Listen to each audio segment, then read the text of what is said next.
Hello everyone, welcome to my study zone YouTube channel. आज हम बात कर रहे हैं class 10th NCERT maths. Chapter है आपका फर्स्ट कौन सा है? Real numbers. जो हमारा चैप्टर फर्स्ट है उसका रियल नंबर्स है और उसका एक टॉपिक है जिसको हम डिस्कस करने वाले हैं, Euclid's division algorithm.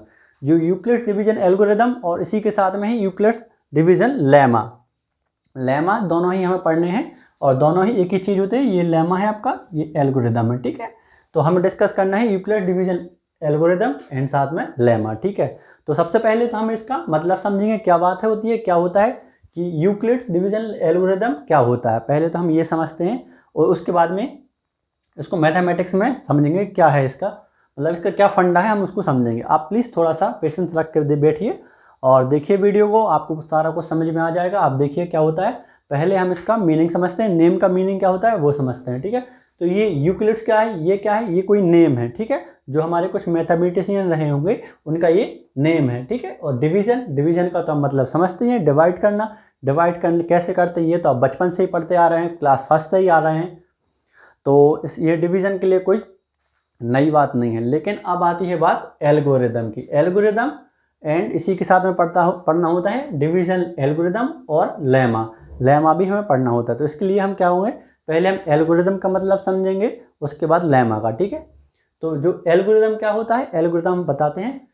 N algorithm is a series of well defined steps which gives a procedure for the solving और टाइप्स ऑफ प्रॉब्लम्स। क्या है, जो आपका एल्गोरिदम है कोई वेल डिफाइंड स्टेप्स की सीरीज है, मतलब कोई मेथड है आपके लिए जिसके स्टेप्स पहले ही से डिफाइंड है। मतलब पहले से डिफाइंड है कि आप कुछ काम करने के लिए जाते हैं तो पहले आपको ये करना पड़ेगा या कुछ भी करना पड़ता है, कि मतलब कोई वेल डिफाइंड मेथड होती है, ठीक है। तो उसके लिए आपको पहले ही से ही दिया गया है कि वेल डिफाइंड मेथड, हाँ वेल डिफाइंड स्टेप्स है, मतलब कि आपको पहले एक स्टेप करेंगे, दो स्टेप करेंगे, तीन स्टेप करेंगे। या आप मान लो जैसे हम टेबल लिखते हैं, जैसे 2 का टेबल लिखते हैं तो पहले में 2 जा 4, 2 3 जा 6, 2 4 जा 8, हम इस तरीके से इसमें लिखते हैं, ठीक है। तो ये वेल डिफाइंड है। पहले मुझे 2 × 1 करना है, फिर उसके बाद 2 × 2 करेंगे एंड 2 × 3 करेंगे एंड 2 × 4 करेंगे, तो ये आपका आ जाते हैं, ठीक है। तो ये वेल डिफाइंड है, पहले ही से डिफाइन है। और इससे क्या होता है, इसका मतलब होता है एल्गोरिदम होता है, ठीक है। तो ये वेल डिफाइंड है which gives a procedure of the solving of steps. मतलब हमारे लिए कोई स्टेप दिए गए हैं पहले ही से कि आप ऐसे स्टेप से लेके चलेंगे तो आपको ये सॉल्व हो जाएंगे आपकी प्रॉब्लम, ठीक है। और लेमा क्या होता है, लेमा का मतलब समझेंगे। लेमा होता है, lemma is a proven statement use proving another statement, ठीक है। लेमा क्या है, lemma is a proven statement use for proving another statement. मतलब ये पहले से ही कोई एक बात प्रूफ है, मतलब फर्स्ट थिंग प्रूफ है और हम इसका यूज करके सेकंड थिंग प्रूफ करते हैं, ठीक है। जैसे क्या करते हैं मूवियों में क्या करते हैं कि हम सबूत लेके आते हैं और उसको सामने वाले को प्रूफ करते हैं कि उसका गुनाह प्रूफ करते हैं, या तो इनोसेंट है या क्रिमिनल है।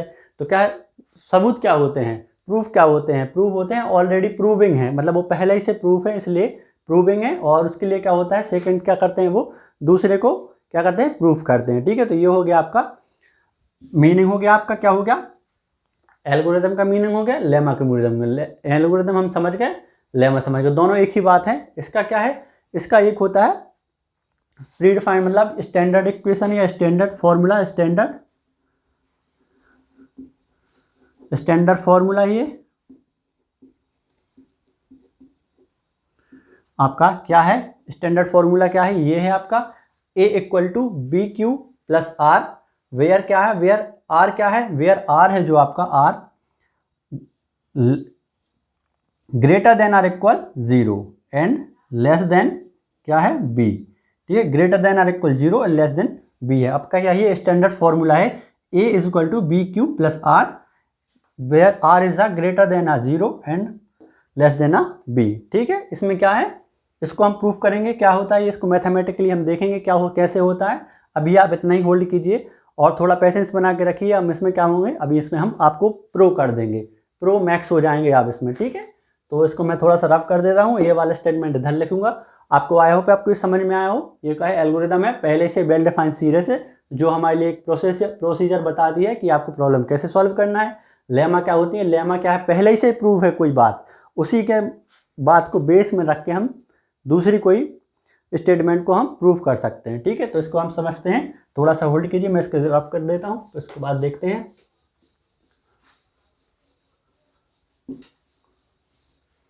ये वाला हम एरिया पोर्शन साफ कर देते हैं, फिर उसके बाद आगे आपको बताते हैं। ठीक है, ये वाला आपका ये लिखते हैं हम यहाँ पर A is equal to B Q and plus R. ये हो गया आपका स्टेटमेंट। वेयर क्या है, R is greater than or equal to, या तो 0 से आर बड़ा होगा या 0 के इक्वल होगा, एंड लेस देन क्या होगा, बी। ठीक है, बी आपका ये हो गया आपका स्टैंडर्ड इक्वेशन। ठीक है, इसके बाद हम क्या करेंगे, इसके बाद हम आपको कुछ समझाने की कोशिश करते हैं। उसके बाद आपको ये बिल्कुल एक ही बार में समझ में आ जाएगा, आपको पता भी नहीं चलेगा और आप ये सीख जाएंगे। ठीक है, थोड़ा सा आप इसमें पेशेंस रखिए और देखते हैं कैसे क्या होता है, हम आपको आगे बताते हैं। ठीक है, इसमें क्या है कि अब पहले से हम क्या करते हैं, थोड़ी सी पिछली क्लासों में चलते हैं, मतलब 4th 5th स्टैंडर्ड में चलते हैं। ठीक है, तो हमने हमेशा डिवाइड के सवाल किए हुए हैं, डिवाइड कैसे करते हैं वो जानते हैं। तो माने चलते हैं आपको डिवाइड का ही ये इस तरीके को साइन लगाते थे आप। ठीक है, तो ये डिवाइड करते थे, तो इधर क्या होता था, डिवाइजर होता था। क्या होता था, DI डिवाइजर। ये हो गया आपका डिवाइजर, ये क्या होता था, डिवाइडेंड। Very good.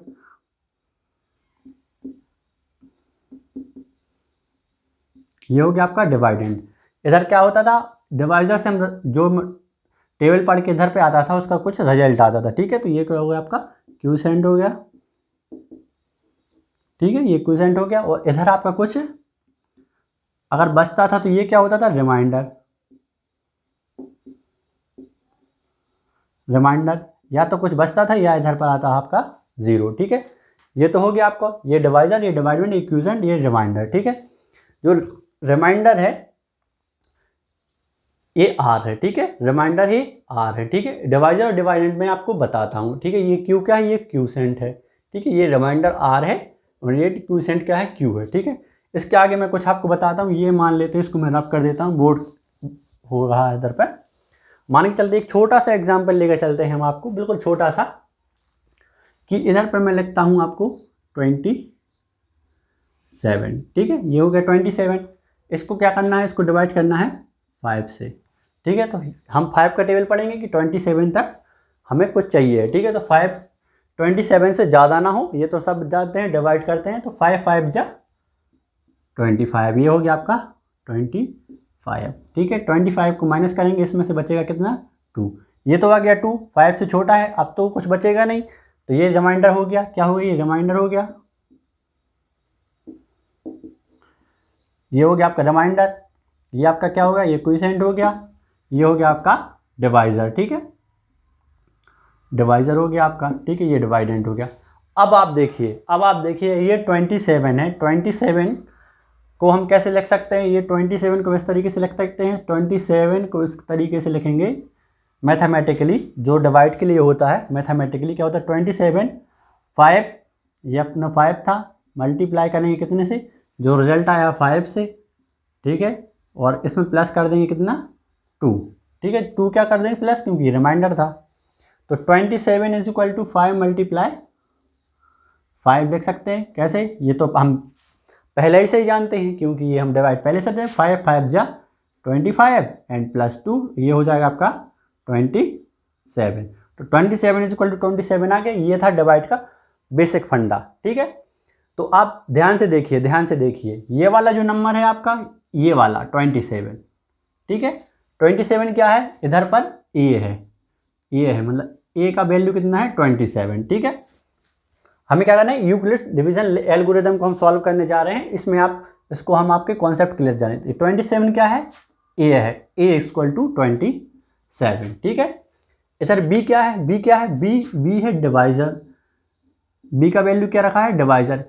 इसको क्या अपन डिवाइजर में लिख सकते हैं, लेकिन हमें क्या करना है, एल्गोरिथम प्रूफ कर रहे हैं, तो ए बी का कुछ फंडा लिया है, ये भी मैं अभी आपको क्लियर कर दे रहा हूँ, आप प्लीज़ वेट कीजिएगा।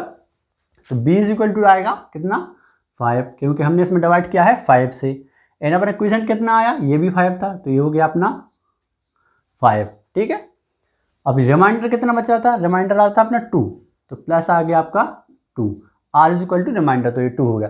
तो 27 is equal to 5 multiply 5 plus 2, A equal to B into Q plus R. ठीक है, ये हो गया। आपको आई होप आपको ये समझ में आ रहा हो। मैं इसको रब कर दे रहा हूँ, फिर इसके बाद आगे समझते हैं, इसके कॉन्सेप्ट क्लियर कर रहा हूँ। इसके बाद हम एचसीएफ फाइंड करना सीखेंगे इसी एल्गोरिथम की मदद से। ठीक है तो ये हो गया आपका ये वाला टर्म पूरा सॉल्व, ये वाला। ठीक है, अब हम देखेंगे क्या नेक्स्ट देखेंगे। ये बोल रहा है ये क्या बकवास लिखा हुआ है, इसको हम क्लियर करके देखते हैं। आर लिखा है, आर मतलब रिमाइंडर का वैल्यू, रिमाइंडर कितना था अपना आर। ये बोल रहा है रिमाइंडर कितना हो सकता है, रिमाइंडर ज़्यादा से ज़्यादा कितना हो सकता है, ज़्यादा से ज़्यादा कितना हो सकता है, और कम से कम कितना हो सकता है। कम से कम हो सकता है 0, ये तो आप सभी जानते हैं, क्योंकि 0 के बाद तो कुछ जाएगा नहीं, तो कम से कम होगा आपका 0, या 0 से कुछ बड़ा आएगा रिमाइंडर बड़ा आएगा तो हम इसका बड़ा का साइन लगा देते हैं। या तो रिमाइंडर 0 के इक्वल हो जाएगा या 0 से कुछ बड़ा आएगा। ठीक है, तो ये आएगा greater than or equal, greater than equal आ गया आपका।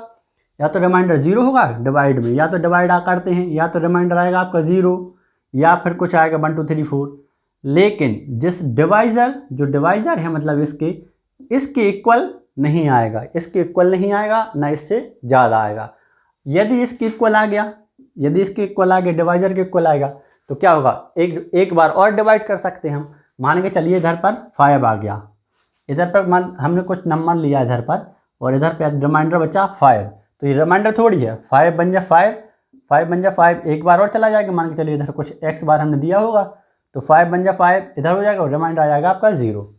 तो क्या हो सकता है, 0 या 0 से बड़ा हो सकता है, लेकिन डिवाइजर से छोटा होगा। ठीक है, डिवाइजर से हमेशा छोटा, क्योंकि डिवाइजर के इक्वल या उससे बड़ा आएगा तो क्या होगा, एक बार और डिवाइड हो जाएगा, इसलिए क्या होगा, डिवाइजर से छोटा होगा। तो इसका b का वैल्यू कितना था, b का वैल्यू इसमें हमने क्या पुट किया था 5, तो ये मान लीजिए b का वैल्यू इसमें पुट कर दिया 5। यदि 5 से तो छोटा ही होगा रिमाइंडर, क्या होगा, 5 से तो छोटा होगा और 0 के इक्वल या 0 के बराबर हो जाएगा। ये तो हो गया अपना एल्गोरिथम। ठीक है, अब आपको समझ में आया, ये कोई आपका डिवाइडेंट है, b डिवाइजर है, a is equal to dividend, b is equal to divisor, q quotient, and a हो गया आपका प्लस r। ये फंडा आपको समझ में आ गया, डिवाइड का बिल्कुल सिंपल था। और where is r equal to 0 के बराबर या उससे छोटा होगा। ठीक है, r से 0 से मतलब रिमाइंडर का 0 के बराबर या उससे बड़ा होगा, लेकिन डिवाइजर से छोटा ही होगा b। ठीक है, ये हो गया आपको, आई होप आपको समझ में आया हो, आपके सारे कॉन्सेप्ट क्लियर हो रहे हो। अब हम करते हैं, क्या करते हैं, अब हम करते हैं एक्सरसाइज 1.1 का फर्स्ट क्वेश्चन। आपको इसमें एग्जाम्पल भी हो जाएगा, साथ में क्या हो जाएगा आपके लिए इसका यूज़ कैसे करना है ये भी आपको पता चल जाएगा। ठीक है, तो आपके लिए एक क्वेश्चन है, देखते हैं। क्वेश्चन लिखा है, क्वेश्चन में देख के बताता हूँ आपको। Use Euclid division algorithm, Euclid's division algorithm का हमें यूज़ करना है टू फाइंड एचसीएफ। हमें क्या करना है, एचसीएफ फाइंड करना है। और फर्स्ट 2 नंबर से लिखे हुए हैं, लिखा है 135 एंड 225। ठीक है, 225। ठीक है, ये 2 नंबर लिखे 135 एंड 225। तो हमें एल्गोरिथम लगाना है। एल्गोरिथम क्या है, वेल डिफाइंड स्टेप्स हैं, जो क्या है हमें कोई प्रोसीजर बताते हैं कैसे क्या करना है। तो इसके लिए सबसे फर्स्ट प्रोसीजर क्या है, इन दोनों नंबर्स में से हमें बिगर नंबर फाइंड करना है। बिगर मतलब कौन सा नंबर बड़ा है ये फाइंड करना है। ठीक है, ये तो हो गया आपका स्टेप फर्स्ट। हमें क्या नंबर स्टेप फर्स्ट में क्या करना है, हमें बिगर नंबर फाइंड करना है।